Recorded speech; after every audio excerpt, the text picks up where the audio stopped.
Thanks so much for agreeing to have a chat with me today. Um, yeah, it's pretty cool. I've been a fan of what you've been doing for a very long time. Specifically, the Tomahawk era is the one that is closest to my heart. So it's really cool being able to chat with you today. And you as Is it because you hate all this new shit? well. uh, Look, I wouldn't say hate. It's definitely a challenging listen, but I'm pretty sure Oh you're well God. aware of that already. Oh God. Okay. You're not following any sort of standard anything with the music that you're making at the moment. Yeah. How would you guys describe the music that you're making? Beautiful. That's always the hardest question in the world, and and people always ask it. I get it, but I don't know. How would you describe it? Oh, I mean, there's definitely like it's a pastiche almost Ooh, of a lot of the fancy words there. That's that big brain shit happening. that's a Of like all the output you've put out before, but then there's definitely a lot of different stuff in there that I haven't particularly heard from you. Getting asked to do this interview was the first time I'd heard of this project from you, and oh I dove in and jumped on your Bandcamp, and I also jumped backwards and had listened to some of the previous output you've done. So you personally have been working with this sound a bit for a while, it seems, but it's new to me from you. right. Well, I've been doing it since the late '80s, so hopefully things will evolve. And I mean, I must have done 50 albums, Wild. So if I kept doing the same thing, me and all of you would be ever so bored and annoyed. Stuff just, it just evolves in your head. The different people you work with, and the longer I live, I've heard more music and it absorbs. I don't ever know how to describe it. Gina, drummer, how would you describe the music? Mm. Besides very good. Fun music, party music. Yeah, I don't know how I describe it. It just kind of happens. It's sort of, We don't plan it, that's for sure. yeah, like we just sort of, like when we're, you know, at practice or whatever, we just, yeah, we don't really have a plan. It just sort of, I don't know. It's got a spontaneity, I Anything guess. of the stuff we do with Trevor, you know Trevor, right? Trevor Dunn. Yes, I am a little bit familiar Who with that man's work. No, I'm a mad rabid bungle fan. So Oh, there you go. yes, I know very well about Trevor Roy Dunn. Yeah, Trevor's something else, and we don't really ever direct him where to go, and he doesn't really tell us what he expects. It just kind of goes back and forth, and then the guy who mixes us calls himself, how do you pronounce that word? Pseudo Beast. He also throws things in there that nobody asked him to do. Just take All, certain liberties with your Right. music. all of a sudden, I'll be like, "There's a keyboard in that part." And I'll realize he's done it. But the point is that everybody's heard a lot of music and has done it a lot of times, and it's very open. And so everyone's bringing a lot to the table, and I trust everyone. So Yeah. So you just kind of plant the seed and just let it grow as it may. Maybe trim a little yeah, bit here as you go, that's but a good way otherwise of happy putting for it. it to birth and live its own life. That's exactly right. It's a very apt way of saying it. The only time I can ever remember someone saying something is Trevor sent something back that had like 2 minutes of rain at the end, which I thought sounded great. Then I sent it back and he goes, "Well, I was sort of hoping you'd put something in there." I was thinking, okay. So, but really it's pretty open, which is why it's so fun. Yeah. You Yeah. thought just a couple of minutes of ASMR in there, just by to hit the What's tone. ASMR? What's that relaxing Oh, sounds? yeah, definitely. We sample a lot of stuff, so more and more it seems like we are. So that stuff's in there for sure. That we all love that corporate sounding aesthetic. Yeah, you know what I mean? There's all this public domain, well recorded corporate strangeness that, I mean, if we take it and then put it in our stuff, it gives it a whole other context. Yeah, tap into it and bend it to your own will. Exactly. And then, like, I think it was with the previous release to this one that I was reading about on Bandcamp as well that also spoke to how it kind of evolves from, as you said, sort of more freeform creative process within the jam room, and then from that building the structure and going in and then recording that. Now I play in an instrumental prog band myself, and I'm in the process of doing like the pre-production on our next EP and sitting down and trying to figure out just what the hell we're all doing. It's a literal nightmare. I still can't answer that. Yeah, you can't answer that for me. I'll send you the demos and you can have a listen. You can tell me what I'm doing. Oh, I appreciate that. That'd be amazing, Kevin.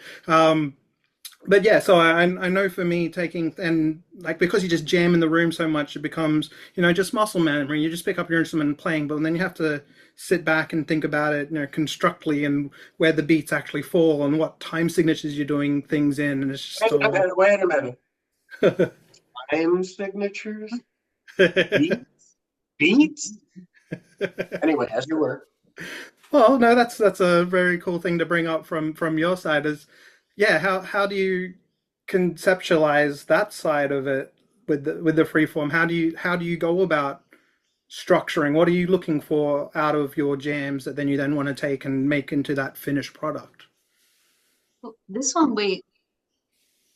particular record that we just released, it started when I was in Australia, and I just decided that I wanted to play the drums. So I just sent Kevin a whole bunch of sort of things I was doing on the drums, and it just sort of, and he had an idea.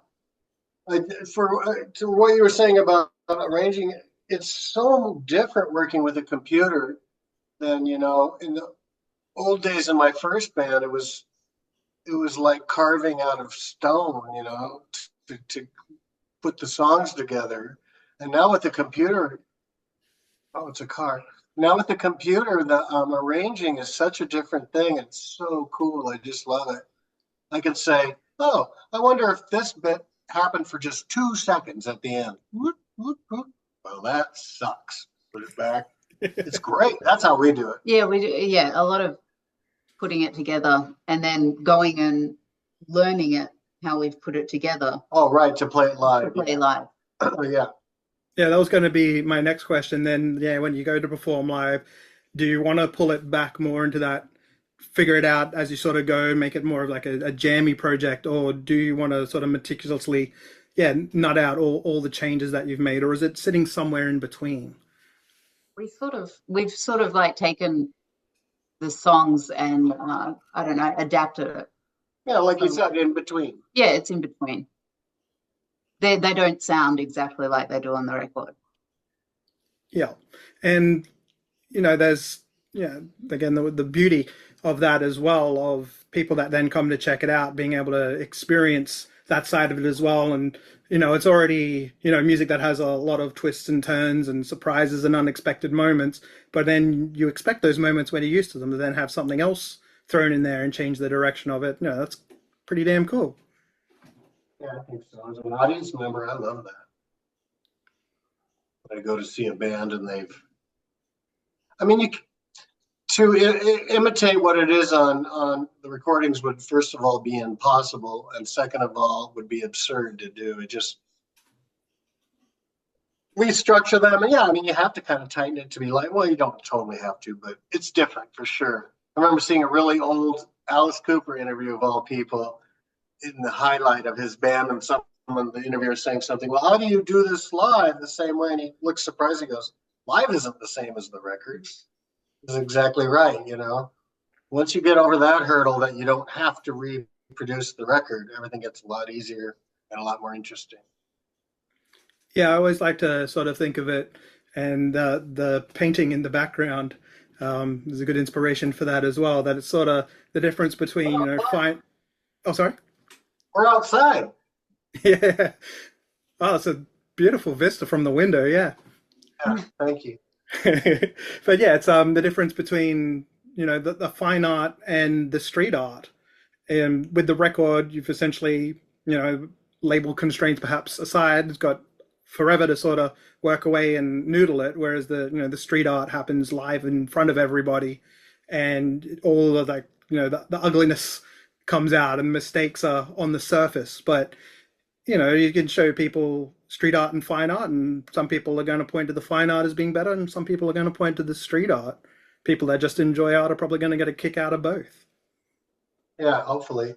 I mean, the live is still designed, detailed, and it's an exact way. You know what I mean? We can do it the same way. It's just been chopped away a bit, just so we can do it that way, consistently. And I mean, those recordings, in a sense, are pretty much improvised in that the parts are improvised and then shuffled together and then sent back and forth and reorganized until everybody's feeling it.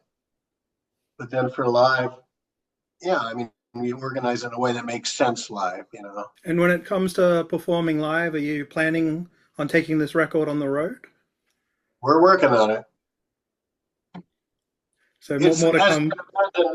The music itself is a hard sell. And beyond that, I don't know about over there, but here, touring's a completely different thing than it was before the, what's that thing called? The pandemic. A lot different now. It's not as, I can't just drive around and do it. So it's a little trickier, but yeah, we want to tour. And when it comes as well to touring and performing live, how about do you guys go about picking for or looking for artists to join you on your shows? Are you looking for bands that have a similar sort of aesthetic to what you're doing now, or do you want something that sort of contrasts or juxtaposes? There we go, big word, but I screwed it up. Juxtaposes what you're doing. I like it when they're not similar to us. Yeah, I agree. I don't know. We did, like, when we first started screwing around with it, we were doing it with a guy who did a one-man show who does like juggling and like, it's like a half strange comedy thing. And that was really fun. What are you talking about? Oh, yeah. It's almost like a vaudeville act. I just made that up. Yeah, kind of. He's great. He's the drummer in Hepatitis, which was another band I was in. Yeah, we did that. Yeah, I agree. I like the I mean, as a audience member, it can be really fatiguing to hear that same thing. So I like contrast. What do you like? Oh no, I'm certainly of that as well. I think I've already said on previous interviews that if I go to somewhere and like even if it's a band that I absolutely love, any more of an hour of just one band's music and I'm tuning out. So if you got 3-4 bands on a bill that are all sort of hitting that same stride, then I got no gas left for when the main act comes on. So if I can get those little bursts of difference all the way through, then yeah, it definitely helps with my stamina for going to shows. Yeah, I agree. I think even if Jimi Hendrix were doing a show, about 20 minutes is all I could do. Or Beethoven came back to life, What if you could get Jimmy and Beethoven on stage together? That'd be pretty cool. I had a dream once that I was on stage with Patti Smith and Jimi Hendrix, and I was really rudely harassing the audience, and they both thought it was hilarious. That was it. That was the. Well, you've got, as I said, Trevor Roy Dunn joining you for these albums, and also mentioned before that I'm a huge Tomahawk fan. Just quietly, the two first albums in particular. Now, Trevor. I don't blame you. Trevor replaced you in Tomahawk, and I've seen they've announced some live shows again as well. So yeah, with Tomahawk being active live again, and you being obviously on friendly terms with Trevor, there's no seeming animosity there. Oh. Well, that was why I thought that the first record I did with just Trevor was called "Done with Rutmanis," which I thought was hilarious. I don't know if anyone else caught it. So no, I love Trevor. You do your work, I mean, they fired me. I'm not sure what, so did the Melvins. So I'm not sure where you want to head with this, but okay, well, very good friends with happens. And I'm good friends with Trevor, and I'm friends with Pat. Yeah. So, So oh, it is. I had to do some bridge mending, but I did it, and everyone was cool. Mhm.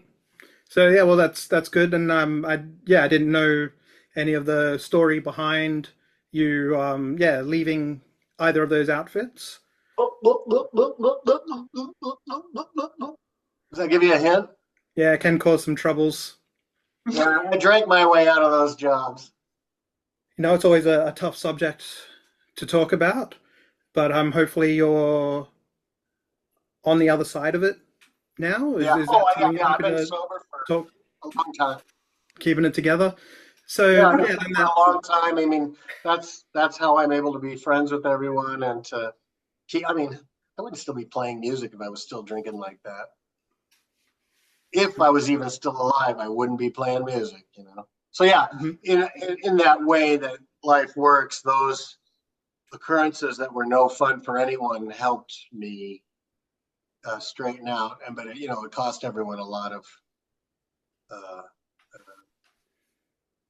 life and money. So we got through it, and I'm really relieved that I could even. And yeah, I'm totally sober, clean, have been for a long time.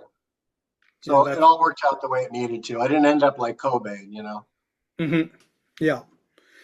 Well, yeah, I was going down a bit of a rabbit hole on that as well when I was researching to have this interview with you, and a lot of that, early Seattle grunge scene, obviously the Aberdeen connection between Melvins and Nirvana.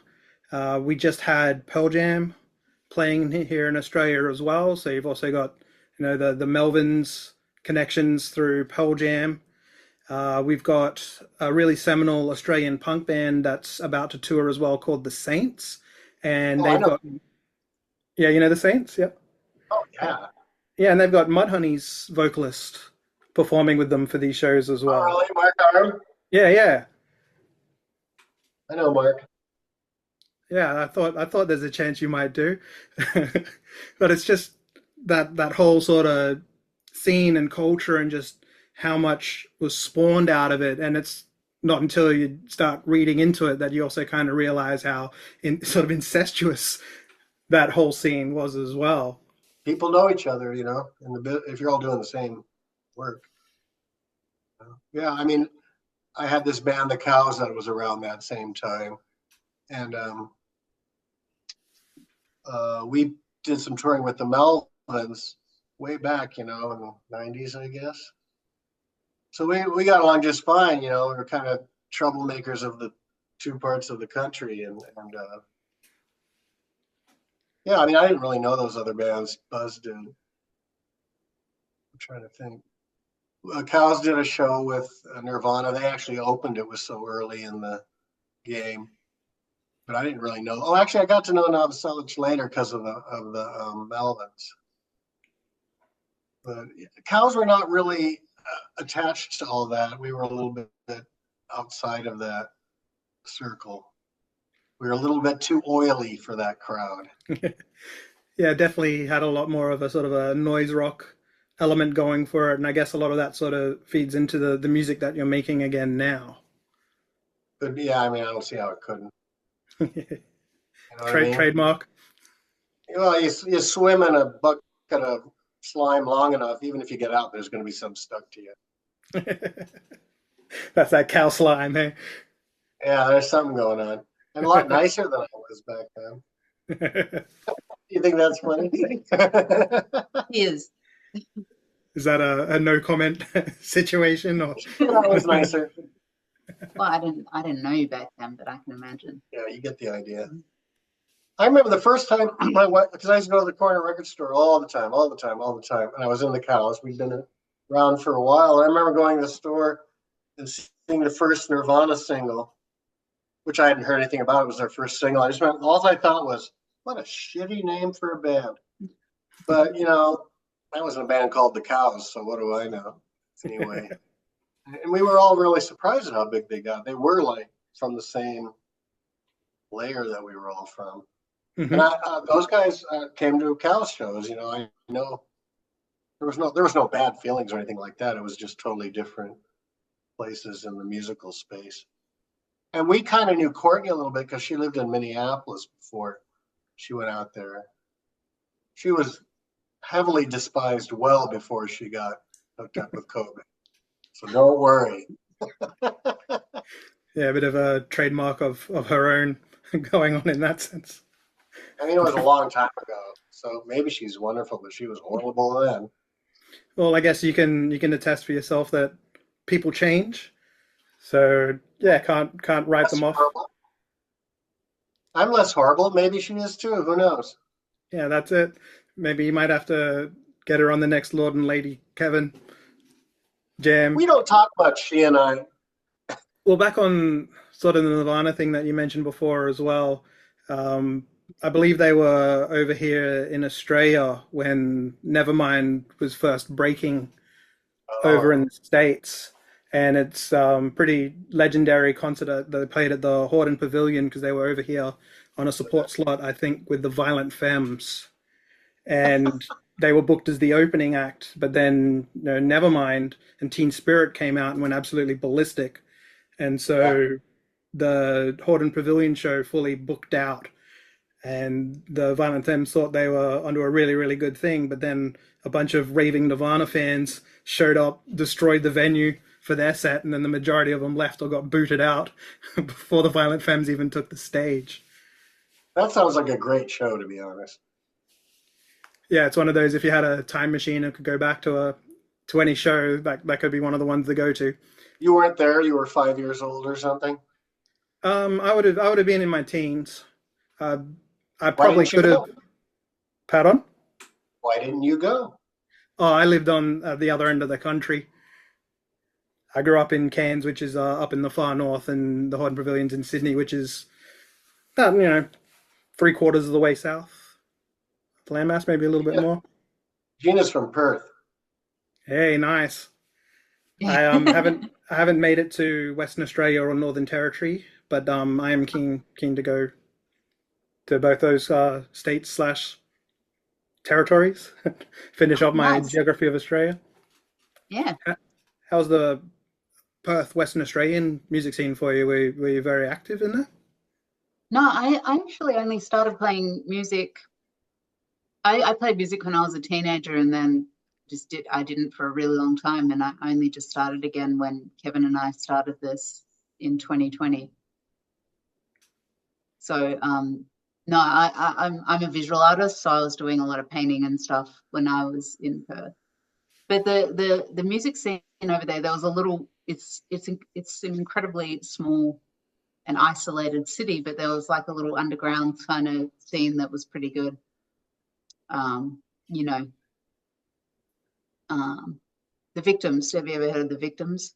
No, I haven't come across them, but I will definitely make a note of that and check it out.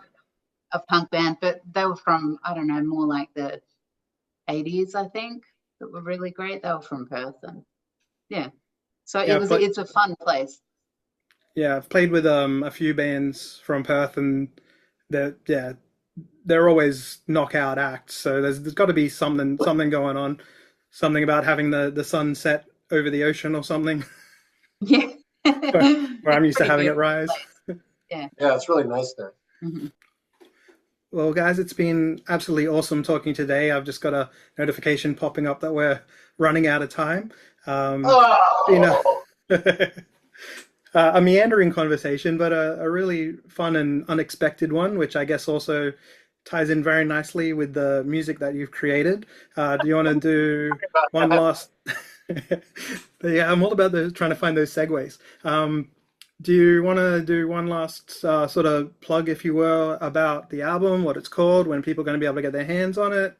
No, don't care about that stuff? No, we'll do it, of course. You do it? Yeah, you do it. Our new album, I'll do it. done with Lords and Lady Kevin. We've joined forces with Trevor Dunn of Mr. Bungle and King Dunn and Melvin's Light, and then me. And it's coming out real soon, and you can pre-order it on the Lords and Lady Kevin bandcamp. It's being released by an Italian label called Overdrive. They just did Eugene's new record, Bunwell. And great folks, and you'll love it. Just go and pre-order it right now. It's a wide palette. There's something for everyone.